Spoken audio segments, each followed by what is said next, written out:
You are listening to The Culture, a podcast on race and politics. The Culture.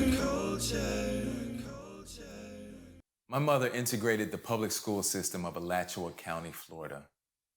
Alachua County is where Gainesville, Florida is, the University of Florida, the SEC powerhouse, the pride of Florida Gators around the world. But a little more than 50 years ago, Gainesville was a terror to my mother and our family. Listen to my mom's account of her senior year integrating Gainesville High School.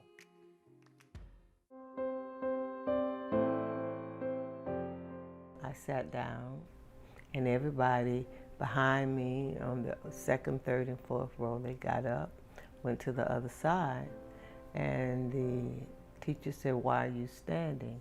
And they said, "Well, we rather stand than sit by a nigger."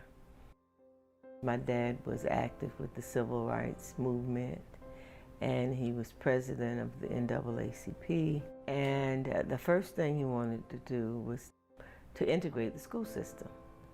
Told Dad, "I'll go. I'm going to be the first senior to graduate from Gainesville High."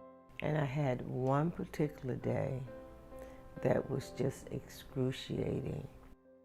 I just thought they were going to kill me. And he looked at me, he said, "Nigga, I don't know you." He threw me on the ground. His friends began to beat me profusely. So I have stitches from here all the way to the back of my head. And as the bell rang, every student that passed by looked at me on the ground. No one offered any assistance at all. And I stumbled to the principal's office. I was bleeding everywhere. And the principal said, "How do I know that you didn't leave home like this? I didn't see anything. I didn't hear anything. And no one asked you to come to this school." So I told Dad, I said, "Dad, I'm not going back." He said, "Well, you don't have to." And I stayed home 3 days, told him to take me back to school. And he said, "I thought you weren't going back to school." I said, "You know what? I've just decided. They're just going to have to kill me. I refuse to let them win." Somebody had to be the first. And when you're the first of anything, it's always very difficult.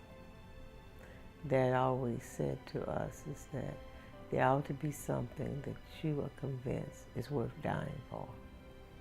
I knew that if I didn't make it out of high school, that it was worth dying for.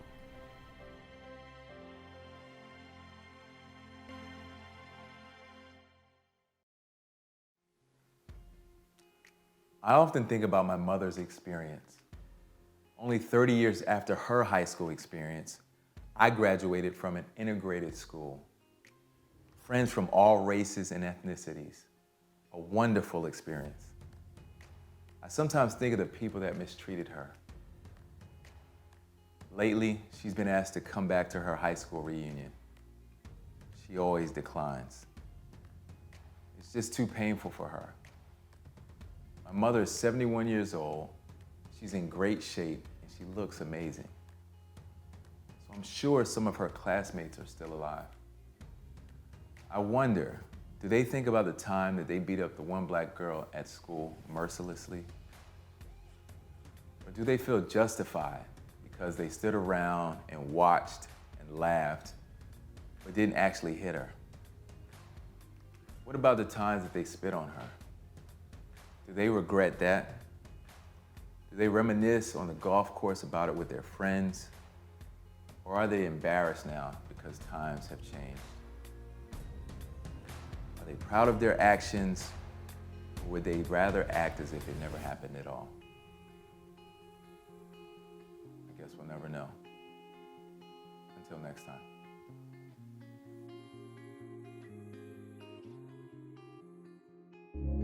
Thank you for listening to The Culture. To lend your views on this topic or other issues of interest to you, please go to randolphbracy.com or follow @Randolph Bracy on all platforms. The Culture.